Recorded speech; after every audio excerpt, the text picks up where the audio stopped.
Welcome back to Flex Candle, where we read the candles and flex the moves. I'm Flex, and today we're diving into a full top-down analysis on Bitcoin. We're going to start from the higher time frames, work our way down to the lower time frames, and check to see if we find any good setups. Now remember, this is not financial advice, and I'm not a financial advisor. Alright guys, it's about 3:30 p.m. Eastern time, and the price of Bitcoin is at $111,177. Now the weekly candle closes today in about 4.5 hours or so we're a little early, but let's take a look at it right now. And based on how it's closing right now, it would be bullish compared to last week where we had a big red candle. We are bouncing off the 21 moving average that's currently at 107,993. So for me, all I want is for us to stay above the 21 moving average to stay bullish at the moment. If I take a look at the pattern that I have here in my other chart, you see that I have kind of like a falling wedge flag type pattern here, and we're tracing it perfectly so far. As long as we can stay within this could take us up to as high as 135. Now the stochastics are still on the way down. We still do need time to reset. I'm expecting this to be here about 2 or 3 more weeks before we start going up. So possibly by like the end of September, October, maybe we're going to get a bullish October, maybe into November type of deal here. Let's see what ends up happening. Right now the RSI is starting to point up a little bit. Now on the other time frames, on the 4-hour time frame, we see that the stochastics are starting to reset.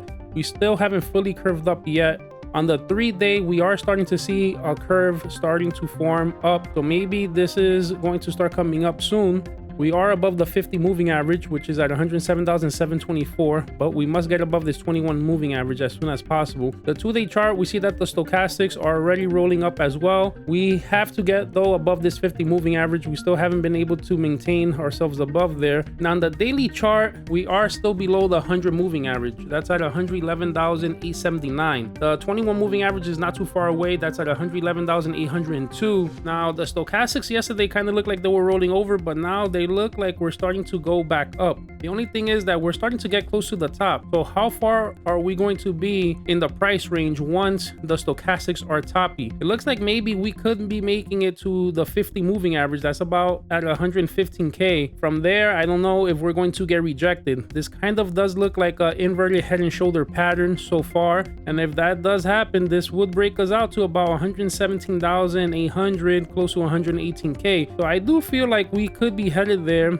Maybe once we're there, maybe we get rejected, maybe we go sideways. Let's see what ends up happening. Now on the 22-hour time frame, we see that the stochastics were rolling over, but now we're starting to get a bow shape here, like we're about to roll back up, and this is going to be bullish if we can, because that means we're possibly going to be able to get back above this 200 moving average, and that's going to start getting bullish as well. We take a look at the 4-hour time frame. The stochastics are on the way up. We have been able to maintain ourselves above the 21 moving average, and we're trying to clear that 100 moving average now. But I'm not going to get super excited until we could get above this 200 moving average at 114,110. If we could get above there with strength and start closing candles above there, then I'm going to turn even more bullish. This is where I originally created the inverted head and shoulders, and so far we've been making that right shoulder. It looks like soon we should be able to start blasting up if this pattern is correct. Let's see what ends up happening. Now we head over to the 1-hour chart. Stochastics are on the way down. We are back above the 21 moving average, above all the averages pretty much. So this is starting to get a little bit bullish. Now this could start transferring into the other time frames. On the 15-minute chart, the stochastics are also on the way up, and we are also above the moving averages here. So overall, we've been able to maintain the 110k level. As long as we don't go below that, I still feel like we're going to be playing in this range of 110k to 120k, and I do feel with that inverted head and shoulder on the 4-hour, it's possible we could make it up to close to 118k. So for right now, I just see us going sideways and possibly going up. If we lose the 110k range, start closing candles below that, then it's possible we could start heading down below 105k. All right guys, so that's the breakdown. If this gave you clarity or a setup to watch, do me a favor, like, drop a comment, subscribe,